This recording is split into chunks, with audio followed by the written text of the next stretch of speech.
13 News Now is your back-to-school station, and new at 6, schools are trying to figure out how to keep their students from going hungry ahead of the new school year. Alex Littlehales reports on the pandemic's toll on school lunches across Hampton Roads.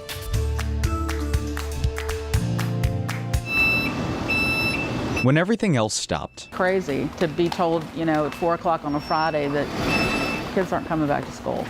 Some people kept moving. Basically a Thursday to a Monday. So different than what they were used to.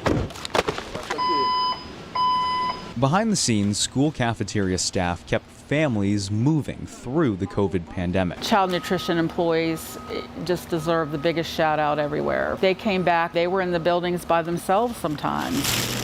As students prepare for their first in-person start since 2019, food service staff will once again pivot to deliver the basic need of school lunch. A lot of these students come to school just to eat. The pandemic challenged divisions across Hampton Roads to rethink how to feed their students. In Newport-News public schools, all 28,000 students are eligible for free lunch. Pre-pandemic, more than half of those students took advantage. 14,000 breakfasts, 21,000 lunches, pre-COVID. Kathy Alexander.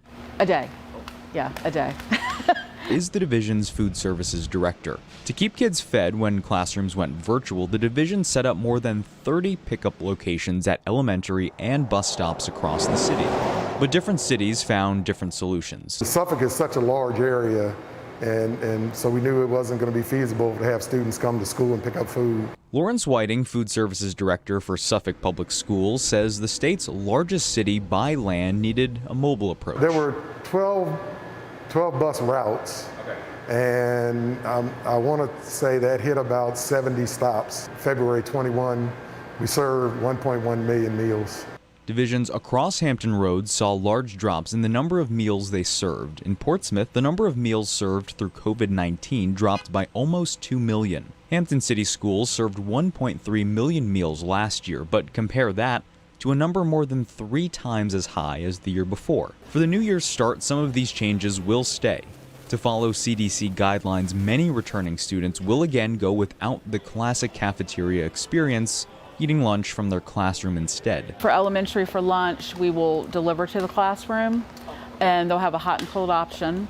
And for secondary, they will come through the line, but then they will take it back to the classroom. Even though more kids will return in person, divisions must still offer options for students learning virtually. So we won't be delivering all over the city. We'll be delivering basically to those students' bus stops. That, is going to be a lot more workload, but it's going to be different.